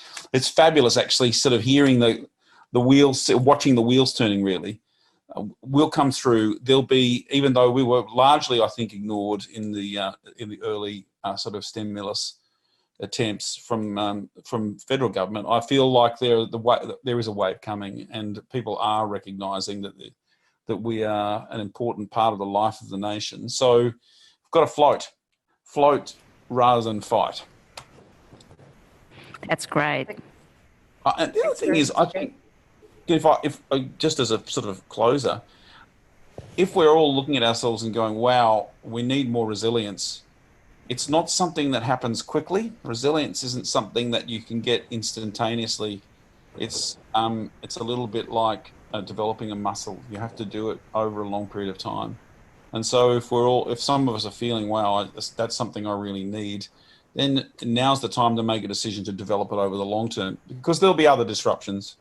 If it's not COVID-19, it'll be something else, so now's the time to, we have, for example, we both have a daily sort of, how would you describe it? A mindfulness practice. Yeah. I know it seems really bizarre, but one of the first things that we do is we sit together, or we're sitting in bed together, and we're just focusing on our breathing for 3 or 4 minutes. And then what it does is it begins to develop your ability to put a stop to panicky thoughts. But it's a practice. You have to develop it over a long period of time. That's great. Good advice. Michelle, I think the next question is coming from you. Yes, so this one's for Alex and Paul. So it was actually mentioned in some of your discussions earlier too, so about the amount of product that's actually being offered online that's for free at the present moment, and what it'd be interesting to see what you see are the impacts for the arts, and really how do you sift through the good and the bad, because there is a lot of content out there available at the present moment. So how do you help break through that with your online presence as well? Ooh, who do you want to talk first, Scott or Alex? Go, Paul. Okay, all right. Look, in a way, look, I think we've had a little bit of experience. It's something that has really sort of crashed through this idea of free content, and we've had it for quite some time, and it's called Facebook. You know, I think, you know, trying to compete with cat videos. I mean, I think really that's possibly what we should be doing. If you want to do free content, just do cat videos to build up your brand, and then try and convert those followers over to something completely different. No, that's a joke. But look, I think you can see, you can get an idea on all the free content by really seeing what people pick up on and share. And I think what we really have to do is look, you know, beyond that and go, well, look, we have to put a value on things. And look, there can be certain things where you go, right, that's a loss leader, and this is a way of introducing people to what we do, and that will build our audience. As long as that's part of an overall strategy. But if it's just putting out free content for just because you feel you've got to do something, it's don't do it. Yeah. So for me, the trying to break through the free content was something that initially made me just stop and think, I'm not going to produce anything to go online because I can't compete with YouTube. And I then had another big deep breath and stopped and rethought about it. And I could apply that thinking to anything, you know, around. I mean, why are people coming to my classes? Why are people coming to my events and paying for those things when they could, you know, find it free in other, you know, situations? And it came down to me knowing that I believed in what I was doing, and also that what I was doing was different. Like, it wasn't something that you could get through all of these other channels. And so I sort of just went, you know, right with it, and decided that I was going to make my content available online under subscription. And there was also the thing that I couldn't charge the same price as what I would charge at a physical space, because you are missing the experience and the social aspect of an online, you know, presence that it was just different. So I was very aware that it needed to be a different price, but I also needed to be realistic. I couldn't be dirt cheap because I didn't want to then undercut my own, you know, future work post this whole isolation period. And so the free content initially for me was a big barrier that I didn't want to have to try and jump over. But now that I've sort of just done it anyway, there's enough room for everyone.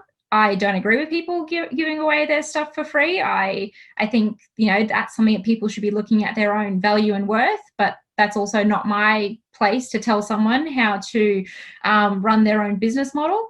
And I don't know. I just don't think it should be something that should stop someone from going and doing something. You have a product, you have a service, you have a talent and an ability, you have something that people are interested in, and there is a value in that. And your people, your tribe will love you, they'll appreciate it, and they will pay for it.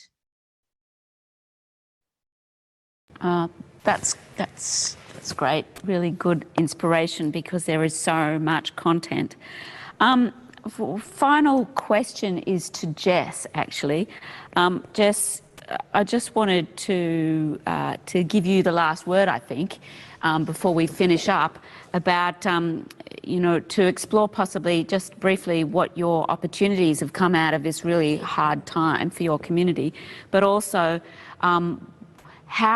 what would you say to communities, to the general public, to the governments of this, to this country, this place, the world, about how we might value the arts greater and why it's important to communities like yourself in healing? Oh, wow. Okay. Curveball. Oh, well, out of these unprecedented circumstances, because what does unprecedented mean? It means the extraordinary, it means the unknown, it means the remarkable.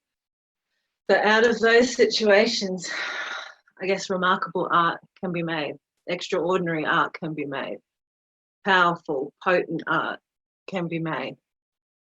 So in this, with disaster, and I'm no expert in this area too, so I'm just, feeling this and kind of going with how I feel. But in this recovery space at the moment with COVID-19, you've got people asking really big questions.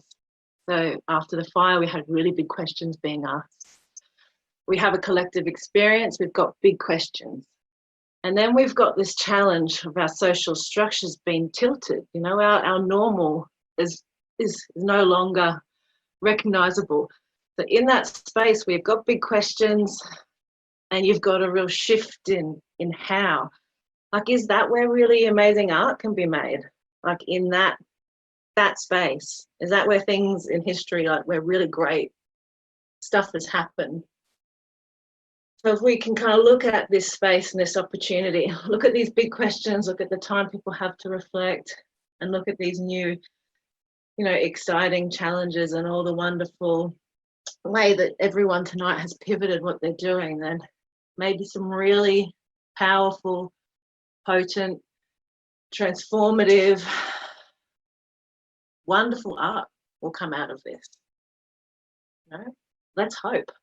Some really beautiful, beautiful stories. Everyone, there's so many narratives that will emerge from these experiences. We all have a different story to tell, but it's going to be our story with all of, so that's really exciting, I think. And I look forward to seeing what beautiful art can come out of this, there. Is that okay? Yeah, that's fantastic. Thanks, Jess. And I think that really sums up the importance of the arts and the fact that we need to honour the role that artists and art makers have, and this time and space for reflection, and also throwing back at us the rest of humanity about how we've experienced it. As you said, the artists, and I think Jeff and Julie said as well, about feeling, and so that we can help to articulate some of those deeper emotions about what's going on in the history of the planet right here, right now. Folks, that's it for us tonight. Thank you for joining us from all parts of the planet. You'll be able to access transcripts from tonight's Arts Dinner soon. You can also view the YouTube live on the Arts Front website and the Live at the Centre website. We'd like to thank our chef tonight, Kate Raymont. I'm hoping there's some leftovers in the kitchen. Tonight's panel, Jeff and Julie Crabtree, Paul Osuch, Jessica Brown, Ros Abercrombie, Alex, I'm always going to get that wrong, Alex and Mike Townsend. We'd also like to thank and acknowledge Aunty Gerri Page, Raymond Cordingly and Brendan Knight, Joanna Funk and Beck Anderson for their contribution tonight. Behind the scenes, I'd like to acknowledge the team at Arts Front and Brown Velvet Cinema for helping us put this together, and thank the Regional Arts Service Network Southwest Queensland for their support. And last but not least, a big thanks to all the team of Scenic Rim Cultural Services for pulling this together. We hope you enjoyed this Arts Dinner and invite you to join us for the next Arts Dinner online Tuesday the 26th of May, when we talk about mentoring.